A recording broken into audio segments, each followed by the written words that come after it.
National पर देश का पहला चैनल, देश का अपना चैनल।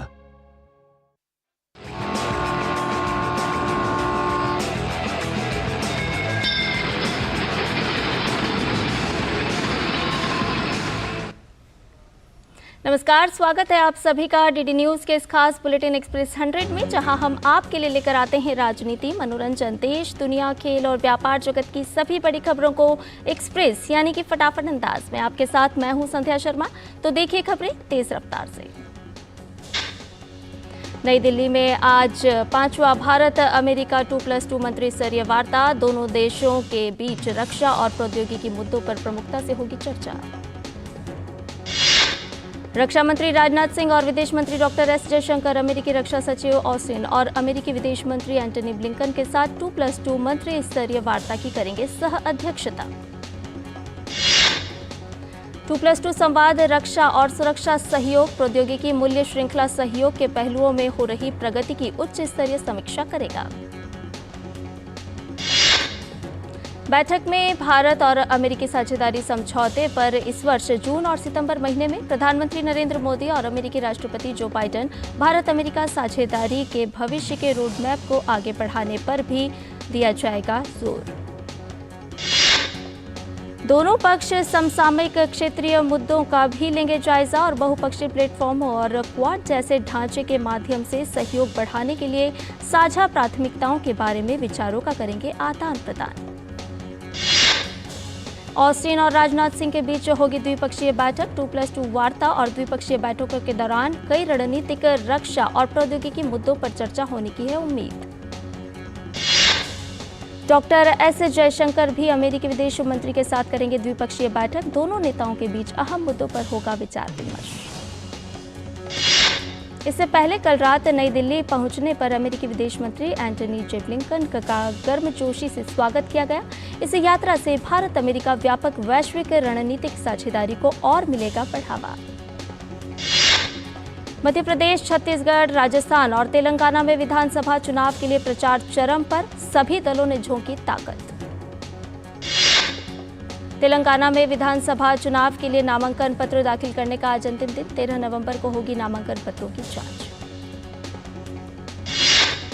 तेलंगाना में विधानसभा चुनाव के लिए इस महीने की 15 तारीख तक नाम वापस लिए जा सकते हैं। राज्य में कुल 119 सीटों के लिए इस महीने की 30 तारीख को डाले जाएंगे वोट। तेलंगाना में विधानसभा चुनाव के लिए चुनाव प्रचार तेज। सभी प्रमुख राजनीतिक दलों के शीर्ष नेता अपनी पार्टी के उम्मीदवारों के समर्थन में विभिन्न निर्वाचन क्षेत्रों का कर रहे हैं दौरा। भारत तिब्बत सीमा पुलिस का आज 62वां स्थापना दिवस। केंद्रीय गृह एवं सहकारिता मंत्री अमित शाह देहरादून में आयोजित परेड समारोह में मुख्य अतिथि के रूप में होंगे शामिल। संसद का शीतकालीन सत्र 4 दिसंबर से होगा शुरू। 22 दिसंबर तक चलने वाले सत्र में होंगी कुल 15 बैठकें। विधायी कामकाज के साथ ही अन्य प्रमुख विषयों पर होगी चर्चा। आगामी सत्र में 15 बैठकें होंगी। संसदीय कार्य मंत्री प्रहलाद जोशी ने सोशल मीडिया पोस्ट के माध्यम से यह जानकारी दी। अमृतकाल के बीच सत्र के दौरान विधायी कामकाज और अन्य विषयों पर होगी चर्चा। इससे पहले सितंबर में संसद का विशेष सत्र आयोजित किया गया था, जिसमें ऐतिहासिक महिला आरक्षण विधेयक पारित किया गया था। कैश फॉर क्वेरी मामले में टीएमसी सांसद महुआ मोइत्रा की सांसदी पर लोकसभा अध्यक्ष लेंगे फैसला। एथिक्स कमेटी आज सौंपेगी रिपोर्ट। महुआ मोइत्रा मामले में समिति ने रिपोर्ट को 6-4 के बहुमत से किया स्वीकार। विपक्ष के 4 सांसदों ने असहमति नोट दिया है, जबकि कांग्रेस सांसद परिणीत कौर ने रिपोर्ट के पक्ष में मतदान किया। दिल्ली एनसीआर में रात से हो रही है तेज हवा के साथ बारिश। दिवाली से पहले प्रदूषण से राहत मिलने के साथ ही ठंड बढ़ने की संभावना।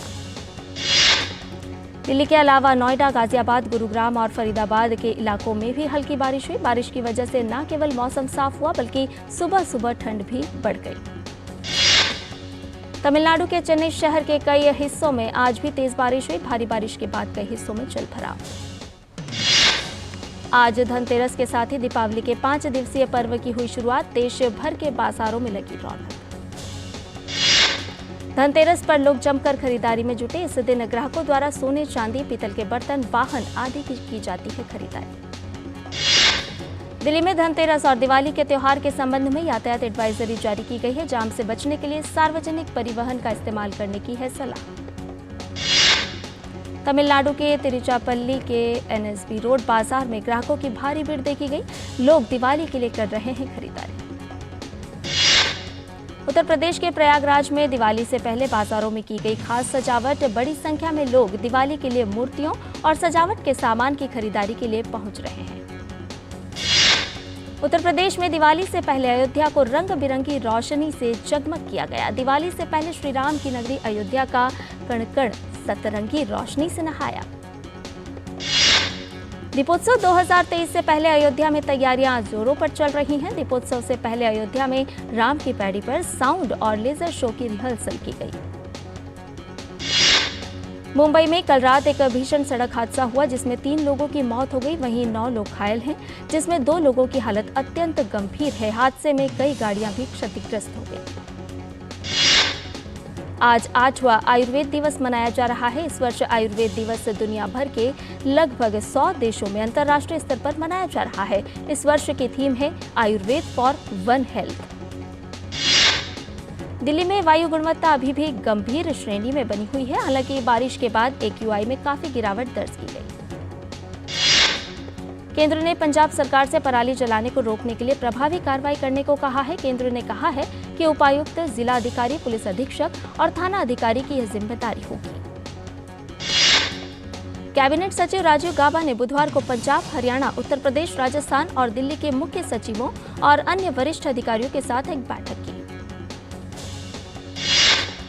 वायु गुणवत्ता प्रबंधन आयोग CAQM और राज्य सरकारों द्वारा उपलब्ध कराए गए आंकड़ों के अनुसार मौजूदा संकट की स्थिति मुख्य रूप से पराली जलाने के कारण है।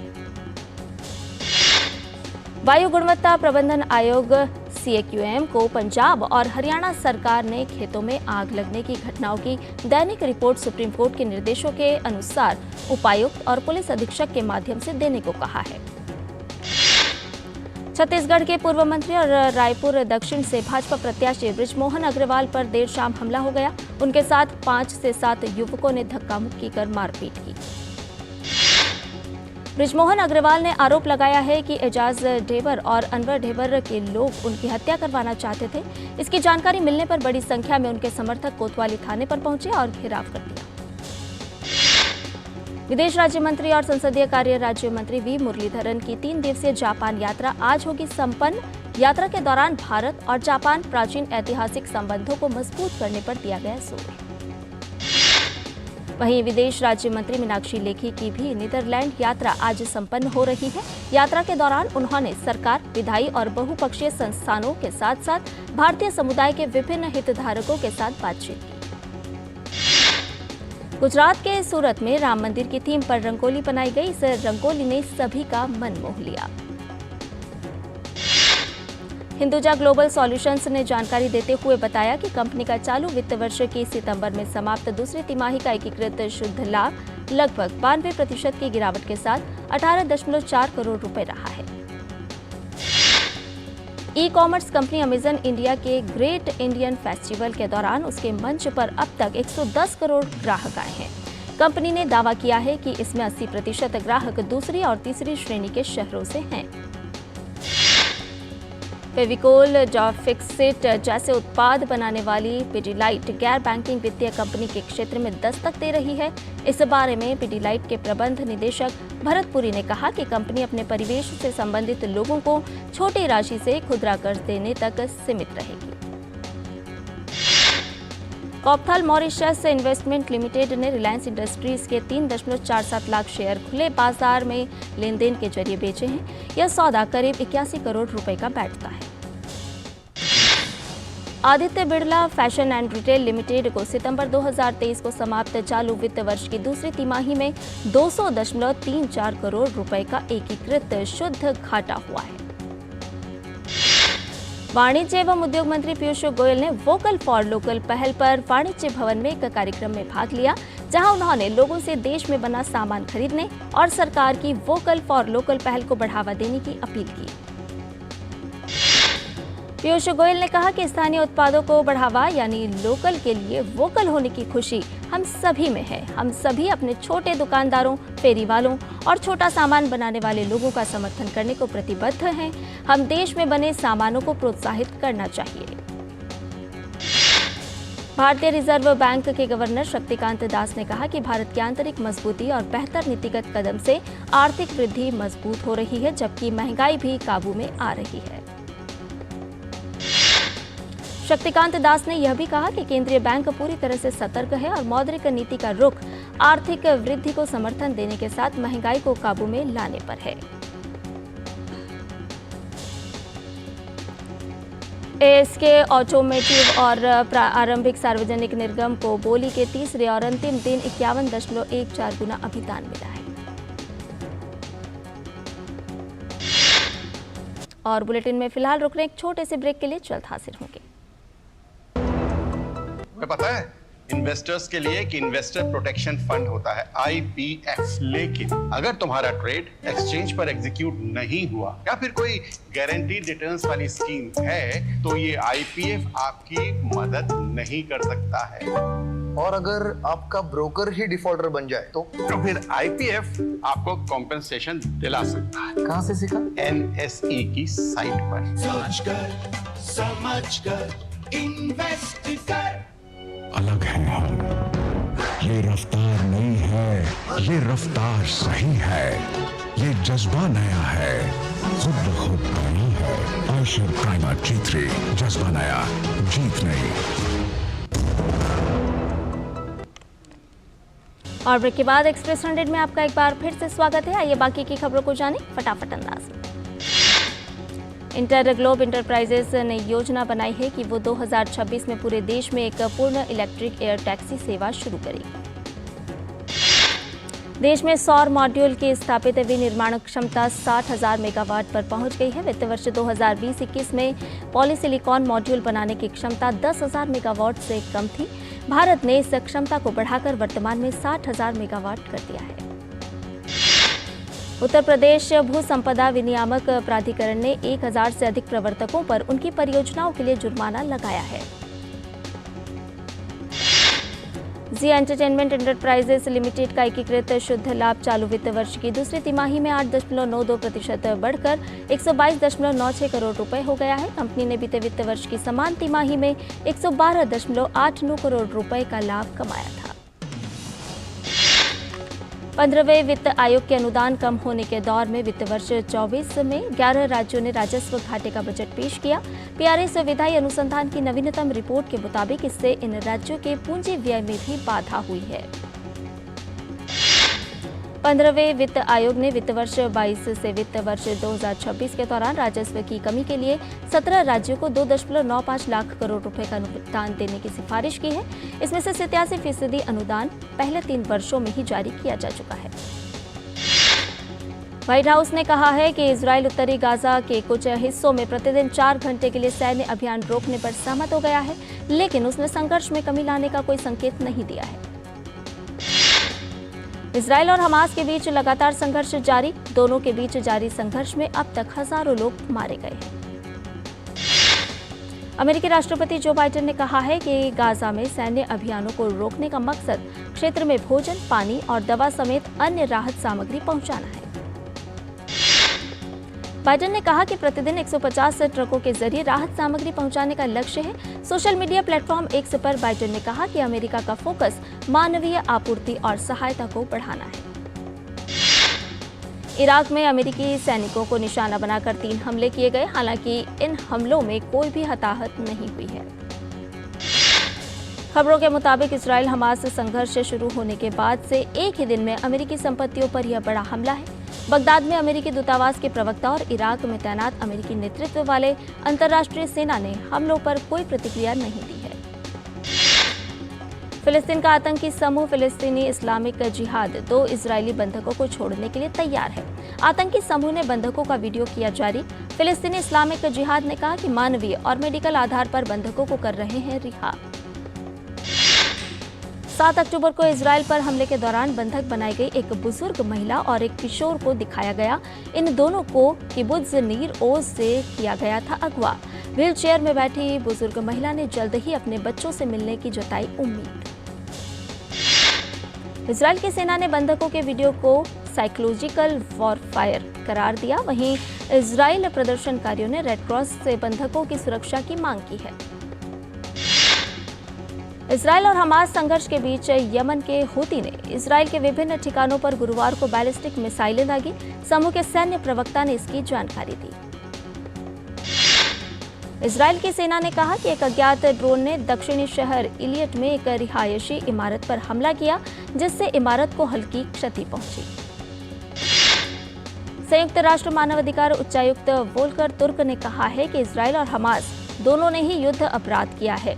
उन्होंने कहा कि हमास द्वारा किया गया अत्याचार जघन्य था, जबकि इजरायल द्वारा फिलिस्तीनी नागरिकों को सामूहिक सजा देना भी एक युद्ध अपराध है। फिलिस्तीनी स्वास्थ्य मंत्रालय ने कहा है कि इजरायल के आतंक विरोधी छापे के दौरान जेनिन शहर में 7 फिलिस्तीनियों की मौत हो गई, जबकि 13 अन्य फिलिस्तीनी घायल हो गए। फ्रांस के राष्ट्रपति इमैनुअल मैक्रोन ने कहा कि गाजा में बहुत जल्द मानवीय विराम होना चाहिए और देशों को युद्ध विराम के लिए भी काम करना चाहिए। स्पेसएक्स ने भोजन, उपकरण और लेजर कम्युनिकेशन रिले सिस्टम पहुंचाने के लिए अंतर्राष्ट्रीय अंतरिक्ष स्टेशन के लिए ड्रैगन स्पेसक्राफ्ट लॉन्च किया। कल स्पेसएक्स CRS-29 मिशन के अंतर्राष्ट्रीय अंतरिक्ष स्टेशन पर पहुंचने की उम्मीद है। वनडे विश्व कप में आज दक्षिण अफ्रीका और अफगानिस्तान की टीम आमने सामने होंगी। यह मुकाबला अहमदाबाद के नरेंद्र मोदी स्टेडियम में खेला जाएगा। मौजूदा विश्व कप में दक्षिण अफ्रीका का सफर शानदार रहा है। ये टीम पहले ही सेमीफाइनल में पहुंच चुकी है। दूसरी तरफ अफगानिस्तान के लिए सेमीफाइनल में पहुंचने की राह बेहद मुश्किल नजर आ रही है। ICC विश्व कप में न्यूजीलैंड ने श्रीलंका को आसानी से हराने में सफलता पाई। इस जीत के साथ न्यूजीलैंड के सेमीफाइनल में पहुंचने की उम्मीदें बनी हुई है। पहले बल्लेबाजी करते हुए श्रीलंका की टीम 171 रन पर ऑल आउट हुई। न्यूजीलैंड ने 172 रन के लक्ष्य को 5 विकेट खोकर 24वें ओवर में हासिल कर लिया। न्यूजीलैंड के लिए कॉनवे ने 45 रन बनाए, वहीं रचिन रविंद्र ने 42 रन की पारी खेली। कप्तान केन विलियमसन 14 रन और चैपमैन 7 रन बनाकर रन आउट हुए। श्रीलंका की ओर से सबसे ज्यादा 51 रन कुशल परेरा ने बनाए। न्यूजीलैंड के लिए ट्रेंट बोल्ट ने 3 विकेट लिए, वहीं रचिन रविंद्र, सेंटनर और फर्ग्यूसन ने 2-2 विकेट लिए। श्रीलंका के खिलाफ मैच में न्यूजीलैंड के Rachin Ravindra debut world cup में सबसे ज्यादा रन बनाने वाले बल्लेबाज बन गए। इसके साथ ही उन्होंने जॉनी बेयरस्टो का रिकॉर्ड तोड़ दिया। रचिन ने शानदार बल्लेबाजी के दम पर विश्व कप में के एक सीजन में 25 साल की उम्र से पहले सबसे ज्यादा रन बनाने वाले बल्लेबाजों की लिस्ट में सचिन को पीछे छोड़ दिया और पहले स्थान पर आ गए। न्यूजीलैंड के स्टार तेज गेंदबाज Trent Boult one day world cup के इतिहास में 50 विकेट पूरा करने वाले न्यूजीलैंड के पहले तेज गेंदबाज बन गए हैं। ऑस्ट्रेलिया की महिला टीम को 5 विश्व कप खिताब दिलाने कप्तान मैकलैनिंग ने 13 साल के अंतर्राष्ट्रीय क्रिकेट करियर से संन्यास ले लिया है। वह 241 मैचों में 8,352 अंतर्राष्ट्रीय रन बनाकर देश की शीर्ष महिला क्रिकेटर हैं। गोवा में आयोजित हुए 37वें राष्ट्रीय खेलों का समापन हो गया। उपराष्ट्रपति जगदीप धनखड़, गोवा के मुख्यमंत्री प्रमोद सावंत और भारतीय ओलंपिक संघ के अध्यक्ष PT उषा भी की मौजूदगी में समापन समारोह हुआ। इस बार महाराष्ट्र का दबदबा देखने को मिला, जिसने शुरुआत से ही पदक तालिका में खुद को शीर्ष स्थान पर कायम रखा। समापन समारोह में उन्हें सर्वश्रेष्ठ दल की ट्रॉफी दी गई। इन खेलों में महाराष्ट्र बाजी मारते हुए 80 पदक जीतकर पहले स्थान पर रहा। वहीं सर्विसेज 66 पदक के साथ दूसरे और हरियाणा ने 62 स्वर्ण पदक जीतकर तीसरा स्थान हासिल किया। राष्ट्रीय खेलों में सर्वश्रेष्ठ पुरुष एथलीट का पुरस्कार कर्नाटक के तैराक श्री हरि नटराज को मिला। उन्हें राष्ट्रपति ने सर्वश्रेष्ठ पुरुष एथलीट की ट्रॉफी दी। 37वें राष्ट्रीय खेलों में सबसे अधिक पदक जीतने का सर्वश्रेष्ठ महिला एथलीट का पुरस्कार 2 खिलाड़ियों ने संयुक्त रूप से हासिल किया। जिम्नास्ट प्रणति नायक और संयुक्ता काले ने यह पुरस्कार जीता। गोवा में राष्ट्रीय खेलों के सफल आयोजन के बाद अब अगले साल उत्तराखंड इन खेलों की मेजबानी करेगा। 37वें राष्ट्रीय खेलों के समापन पर भारतीय ओलंपिक संघ ने उत्तराखंड की खेल मंत्री रेखा आर्य और उत्तराखंड ओलंपिक संघ को अपना ध्वज सौंपा। इस मौके पर उत्तराखंड के खेल मंत्री ने कहा, देवभूमि के लिए यह ऐतिहासिक पल है। उत्तराखंड में राष्ट्रीय खेलों का भव्य आयोजन किया जाएगा। इसके लिए हम पूरी तरह से तैयार हैं। बैंकॉक में चल रही एशियन आर्चरी चैंपियनशिप में भारतीय तीरंदाजों का शानदार प्रदर्शन देखने को मिला। भारत ने इस प्रतियोगिता में कुल 7 पदक हासिल किए, जिसमें 3 स्वर्ण, 1 रजत और 3 कांस्य पदक रहे। भारत ने कंपाउंड महिला टीम इवेंट और कंपाउंड मिक्स्ड टीम इवेंट में स्वर्ण पदक जीतने में सफलता पाई। वहीं कंपाउंड व्यक्तिगत में परिणीत ने स्वर्ण पदक हासिल किया। जानवी कपूर और राजकुमार राव की फिल्म मिस्टर एंड मिसेस माही की रिलीज डेट में बदलाव किया गया था। अब एक बार फिर इस फिल्म की रिलीज डेट का ऐलान कर दिया गया है, जो अगले साल 19 अप्रैल 2024 को बड़े पर्दे पर आने वाली है। अमेरिकी super hero television series the boys के फैंस के लिए एक बड़ी खुशखबरी है। पहले 3 सीजन सुपरहिट होने के बाद फ्रेंचाइजी द बॉयज के 4थे सीजन की घोषणा कर दी गई है, जो कि 2024 में आएगा। जोया अख्तर की OTT फिल्म द आर्चीज का ट्रेलर रिलीज कर दिया गया है। इस फिल्म के जरिए बॉलीवुड मेगा सुपरस्टार शाहरुख खान की बेटी सुहाना खान और अन्य स्टार किड्स डेब्यू करने जा रहे हैं। सनी लियोन ने सोशल मीडिया पर अपनी हाउस हेल्प की 9 साल की बेटी के लापता होने की जानकारी शेयर की, साथ ही 50,000 का इनाम भी रखा था। अब एक्ट्रेस ने जानकारी दी है कि बच्ची मिल गई है। एक्ट्रेस ने सोशल मीडिया पर आभार भी जताया। करण जौहर के show coffee with Karan season 8 के दौरान सारा अली खान ने डिजाइनर कपड़ों के बारे में अपना नजरिया शेयर किया। सारा ने कहा कि उन्हें डिजाइनर कपड़ों का शौक नहीं है। अभिनेता प्रभास स्टारर फिल्म सालार का ट्रेलर 1 दिसंबर को सामने आएगा, जबकि फिल्म 22 दिसंबर को सिनेमाघरों में दस्तक देगी। अभिनेता पंकज त्रिपाठी की फिल्म कड़क सिंह जल्द ही ZEE5 पर स्ट्रीम होगी। ZEE5 द्वारा निर्मित इस फिल्म का निर्देशन अनिरुद्ध राय चौधरी ने किया है। विधु विनोद चोपड़ा निर्देशित फिल्म 12वीं फेल की कमाई का आंकड़ा लगातार बढ़ता जा रहा है। इस फिल्म ने अब तक 25.6 करोड़ रुपए की कमाई कर ली है। कंगना रनौत की फिल्म तेजस बॉक्स ऑफिस पर डिजास्टर साबित हुई है। फिल्म ने सिर्फ 4.25 करोड़ की टोटल कमाई की है, जबकि फिल्म का बजट करीब 70 करोड़ रुपए था। वेटनर प्रोड्यूसर और अल्लू अर्जुन के पिता अल्लू अरविंद ने सुपरस्टार यश की आलोचना करते हुए कहा कि KGF की रिलीज के पहले यश को कोई नहीं जानता था। फिल्म उनकी वजह से नहीं, बल्कि मेकिंग के कारण हिट हुई। और एक्सप्रेस न्यूज में फिलहाल इतना ही। हमें दीजिए इजाजत, लेकिन DD न्यूज पर खबरों का सिलसिला लगातार जारी है।